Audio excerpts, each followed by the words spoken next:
What is up, guys? Corwin here. Time to recap the Tigers and Yankees series in the Bronx, where the Tigers not only won one game, not won two games, but won 3 games. Got a sweep in New York. The last game was kind of shaky, but they battled and they found a way to win. But let's just break it down for us. Game 1, we had Casey Mize on the mound. Tigers did versus Ryan Weathers. And the Tigers jumped on Ryan Weathers pretty early, scoring 1 in the first, 3 in the second. They go up 4-0 through 2. And Casey Mize was absolutely brilliant. Brilliant, striking out 10. I think he went through 6. Either 6 or 7. But Casey Mize was just brilliant. Obviously, the only blemish was the Drew Sommers allowing a 3-run homer to Ahmed Rosario to make it, I believe, at the time 7-3. But we hung on to win that game to take game 1 in a pretty convincing fashion. Offense continues to roll. It was an all-around pretty good game for the Tigers. In that one, you got your starter going out there, Casey Mize, striking out 10.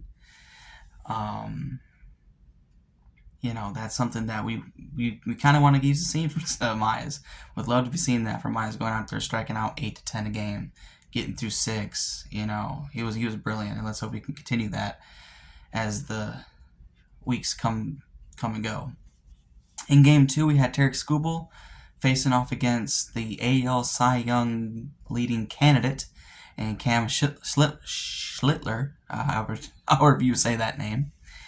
And just like I said yesterday, just like we did in Game 1, we pounced on him early, scoring 4 in the first off a solo homer from Kerry Carpenter that needed a little help from the outfielder Spencer Jones, but got over the wall. It was a good swing either way. Even if it was caught, it was going over the wall. It would have been a home run robbery play by Spencer Jones, but it just didn't stay in his glove, luckily. And then obviously the next batter up, Riley Green, hits a absolute no-doubter to the second deck. He murders that ball. That's no coming back. And then you get I believe Keith was next. He gets on base, and then Torkelson hits a torque bomb, also a no-doubter. That's what makes it 4-0. So, and we just continue going. We just continue to put good offense together, and Tarek Skubal was another brilliant outing. More like the Skubal we're used to seeing. Obviously, ever since he came back from injury, he hasn't been that dominant Skubal we're used to seeing. But yesterday was the first game since his surgery, since he's come back, that he's actually looked like his normal self. Yeah, he gave up that 1 home run to Ben Rice, but after that, he just settled in and started knocking him down, striking out 9. Trying to compete with Mize's start. Either way, 2 very good starts from Mize and Skubal in the first 2 games. The offense was there. Outman hits a homer later in the game. We win. I believe this final score was 9-3. So pretty 2 good wins, pretty handily. And then today, we had Troy Melt on the mound, who's pitched, fantastic through this short season he's had, because I know he started on the injured list, but ever since he's come back, he's pitched phenomenal. 2-something ERA all season long. He's been basically unhittable over these last few starts. And,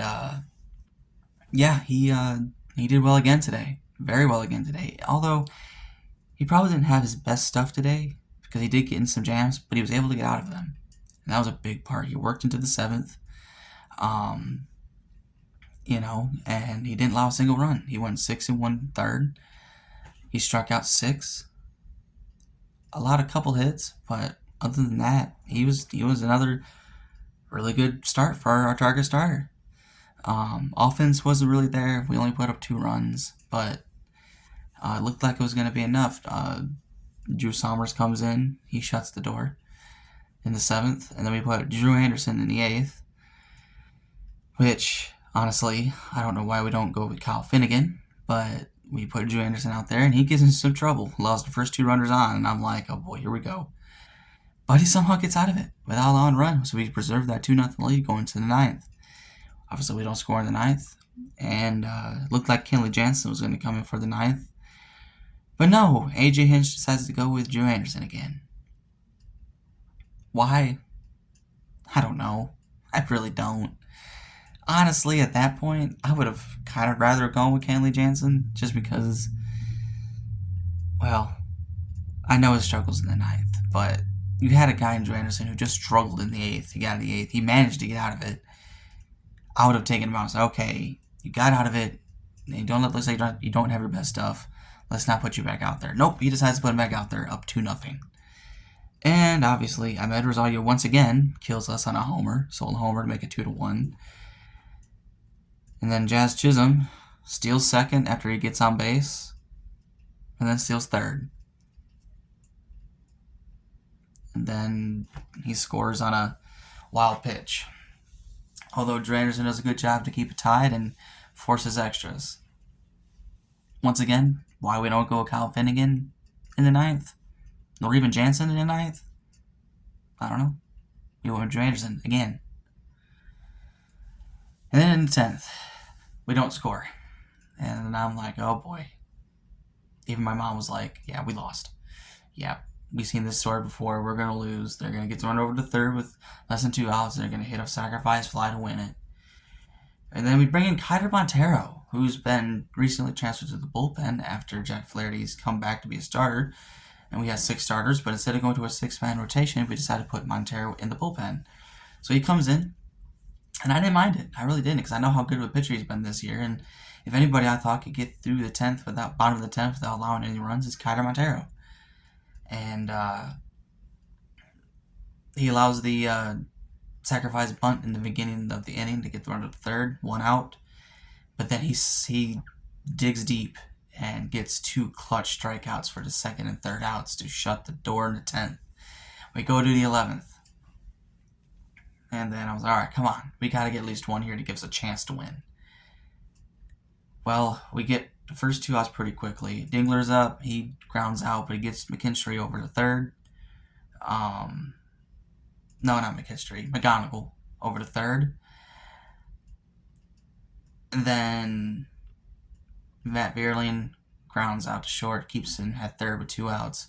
They intentionally walk Riley Green, which I'm not shocked of. I mean, we know how good Riley's been this year. How good he's been. He hit 2 homers yesterday. You intentionally walk him there. As much as I don't like it, I understand why they did it. Then steps up Hyu Lee, and I'm like, come on, Lee. Gets down 0-2, and I'm like, well, he's gonna strike out. We're gonna go scoreless again. But then he battles. He works a walk, and that loads the bases for Spencer Torkelson, who I'm like, man, would it be nice to have him do what he did yesterday, in this first inning, have another torque bomb grand slam. But it may not have been a grand slam, but man, Torkelson had a very, very good at-bat. Very good at-bat. And forces a walk that brings in the go-ahead run 3-2. And then steps up Zach McKinstry. And I'm like, come on. I want to get at least 1 more. Base hit scores 2. At least 1, probably 2, depending where the base hits is. Because I know, knowing that Montero's probably going to go back out there in the bottom of the 11th, I still wanted to get 1 more because obviously they start with a runner at second base anyway, and I just wanted to make sure that we have a little bit of room for error. But Z-Mac comes through with a clutch base hit, scores 2, and then his running abilities forces a bad throw back to second, goes in the outfield, scores in another runner to make it 6-2. And obviously that's it. And then Montero comes back for the 11th and absolutely shuts the door. Striking out Jazz Chisholm for the 3rd out. Looking, by the way, being a Tigers fan and happy we won and all that, but just being a baseball fan, I'm sorry. For Jazz Chisholm, you cannot take that pitch. I'm sorry. You were down 1-2 in the count, 2 strikes. 2 outs in the game, and you take a pitch right down the middle. You can't take that pitch. I'm sorry. I'm glad he did because it got us a 3rd out. It got us that he win officially, but Jazz has got to at least swing at that.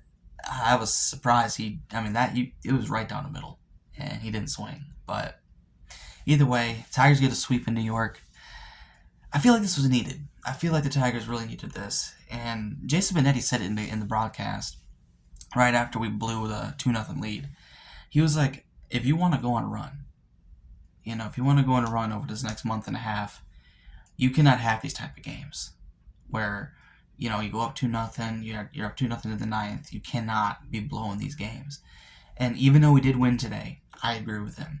If we're going to go on a run, we got to find a way to finish these games in regulation. And obviously the bullpen has been the big question mark of this year, the big, concern. There's been a couple of guys in the bullpen that's done well.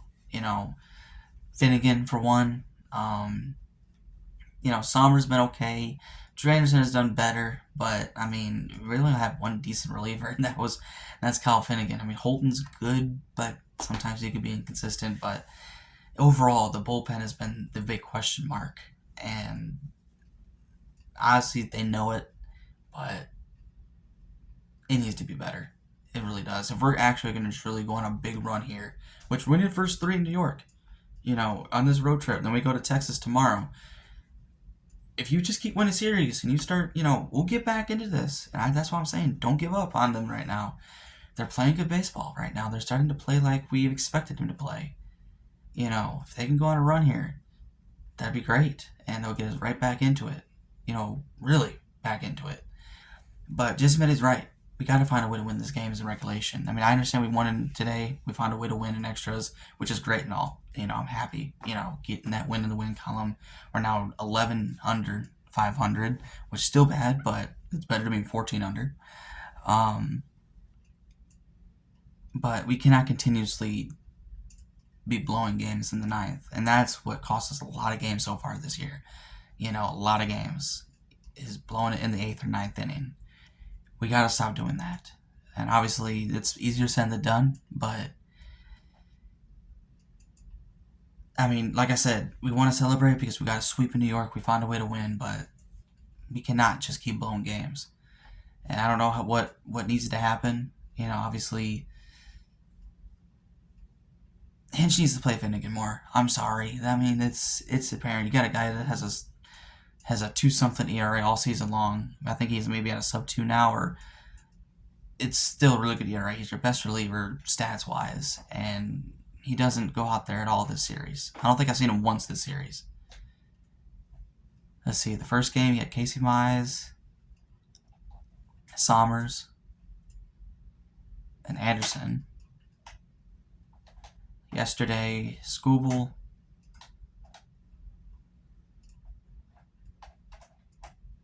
Wagaspack, I think, pitched at some point yesterday. I think he pitched 2. Then it was Holton to finish it off.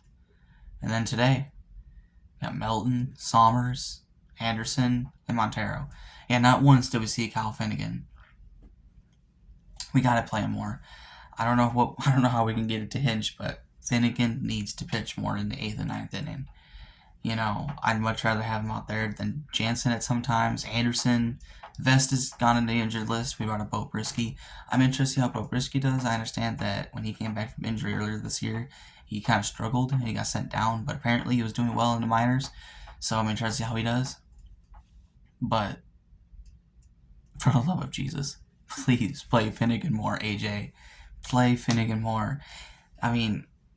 If he goes out there in the 8th and 9th anymore and he allows some runs, I'll take criticism, but I'm pretty sure I'm not the only Tigers fan that wants them to pitch Finnegan more in 8th and 9th inning. I feel like you win a lot more games by throwing your best guy out there. And I still don't want to give him McKinley Jansen. I understand his struggles this year and his solo, his walk-off homers he's allowed, his games he's blown. Just recently in the extra innings in the last game against Houston, he allowed 4. But Jansen is a first ballot Hall of Famer as a closer. If anybody could figure it out, it's him.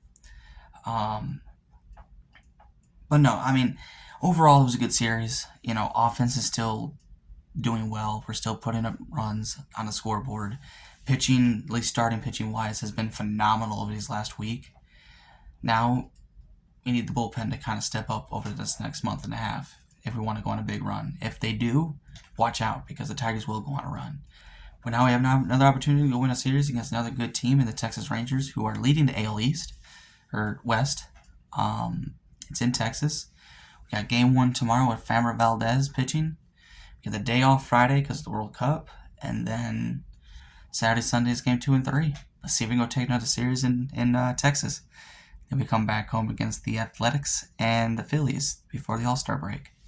Got some big series coming up. The Athletics are above us in the wild card race, so that'll be a big series to see if we can catch up to them a little bit. Obviously, the Rangers are the AL West, leaders right now, so they're a pretty good team. And then, obviously, the Phillies are a pretty good team right now. So we got 3 tough series.